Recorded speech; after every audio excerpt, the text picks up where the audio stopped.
We're going to take a journey back in time to an era when trade was king. And there was no bigger merchant than the Ottomans. This is a story about sultans and spices, silk and steel, but mostly it's about family. It's also a story about ingenuity, because the Ottomans had some really good ideas that are still with us today. It's about culture because they were masters of building bridges between different worlds. But most of all, it's about the enduring power of human connection. What's up, guys? Welcome to my channel. Today we're talking about the Ottoman Empire. This empire ruled for 400 years and covered 3 continents. They were the longest-lasting empire in history, and they made some pretty bold moves like attacking Vienna, building one of the world's first stock exchanges, creating a postal system, coining the modern Turkish language, and keeping detailed records of everything. Also, they built some crazy palaces. The Topkapi Palace, where the Sultan lived in Istanbul, was filled with treasure. The palace had a staff of over 5,000 people and took 18 months to clean after a single cough. Here's how sick they were with gold. At one point, they had so much of it, they started storing it outside the walls of the palace because there wasn't enough room inside. But before we get to the insane wealth of the Ottoman Empire, let's start at the beginning. If you want to trace the roots of this empire, you have to go back to these guys. The Ottoman Empire was founded by a group of nomadic Turkic people called the Ottomans. The name comes from Ottoman Bey, which means prince. In 1299, a guy named Osman Bey united these different tribes under one banner and set his sights on conquering the Byzantine Empire. It was a long shot because the Byzantines had been around for 1,000 years, but Osman and his followers had a trick up their sleeves: gunpowder. With cannons thundering across the landscape, the Ottomans carved out their own state in northwest Anatolia. By the time Osman died in 1326, his son Orhan had expanded the empire all the way to the Sea of Marmara. That put them right outside the gates of Constantinople, the capital of the Byzantine Empire. But wait a minute, why are we talking about the Byzantine Empire if the Ottomans came after it? Well, the Byzantine Empire was still kicking in the 14th century. They just didn't know it yet. These guys would soon become the biggest threat the Byzantines had ever seen. Fast forward a few generations to 1453. The Ottomans had grown to over 1 million square kilometers. That's bigger than Texas and France combined. And now they were ready to conquer Constantinople.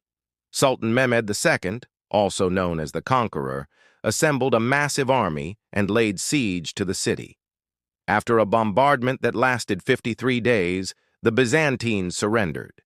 That day, May 29th, 1453, marked the end of the Byzantine Empire and the birth of the Ottoman Empire. Conquer Constantinople was more than a military victory. It was a cultural bridge between Europe and Asia. The Ottomans ruled over a melting pot of peoples and religions, but they never forced anyone to convert. Instead, they built mosques where Muslims, Christians, and Jews could worship side by side. The Hagia Sophia is the best example of this. It started out as a church, then became a mosque, then a museum, and now it's a mosque again. That's the Ottoman Empire for you, always evolving, always embracing change. Speaking of evolution, let's talk about the Ottoman economy. This empire was built on trade, and trade requires money. Now, the Ottomans didn't invent banking, but they did improve on it. In 1791, they opened the first public loan bank in the world, the Ottoman Imperial Bank. It sounds fancy, but basically it was a place where merchants could get loans to fund their travels. The idea caught on like wildfire, and soon there were branches all over the empire. Then in 1856, the first stock exchange opened in Istanbul. This allowed investors to buy and sell shares of companies, which raised a lot of money for big projects like building railroads and factories. And it all started with a simple idea: help merchants get loans and invest in the future of your country. Pretty genius if you ask me. Okay, let's get back to that wealth we talked about earlier. Remember how the Ottomans built bridges between cultures? Well, they did the same thing with ideas.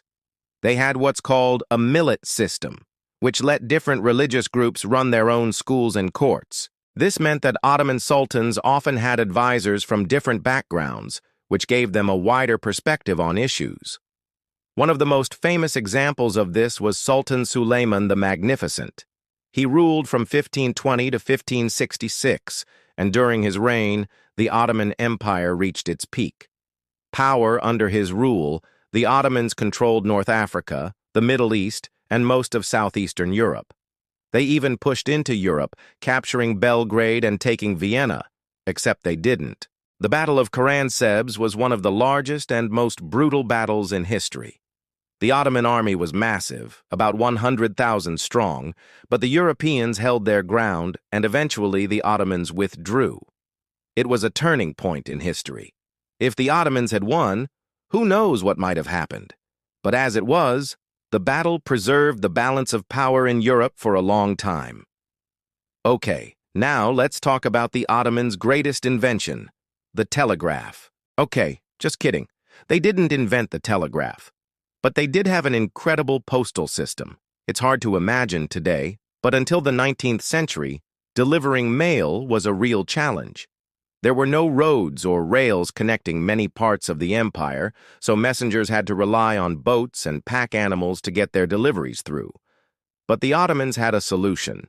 They created a postal system that used mounted soldiers to carry mail between cities. They also developed a timekeeping system that helped keep the empire's vast network of couriers on schedule. These innovations in communication helped keep the empire running smoothly and connected its far-flung corners. You can see where this is going.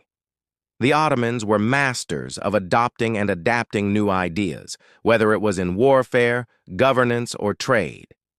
They weren't afraid to learn from other cultures and make it their own. And that's what made them so successful. They ruled for centuries because they understood the importance of change and progress. The Ottoman Empire is a great example of how different cultures can come together to create something new and beautiful. Their art, architecture, and music reflect the fusion of Eastern and Western influences, and their contributions to science, mathematics, and literature are just as impressive. Here's what we love about the Ottomans. They were open-minded and inclusive, which made them more powerful and successful. They were innovative and adaptable, which helped them survive for so long. And they were culturally rich, which gave us a beautiful legacy of art, architecture, and ideas. In 1922, the Ottoman Empire came to an end, but their legacy lives on in Turkey and beyond.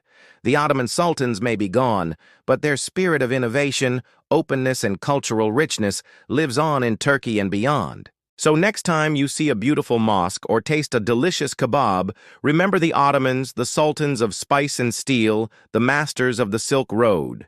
That's all for today. Thanks for watching. Don't forget to hit that subscribe button so you never miss an adventure. And if you want to learn more about the Ottoman Empire, check out the resources in the description below. Who knows? You might even learn a thing or two about yourself along the way. Until next time, keep exploring.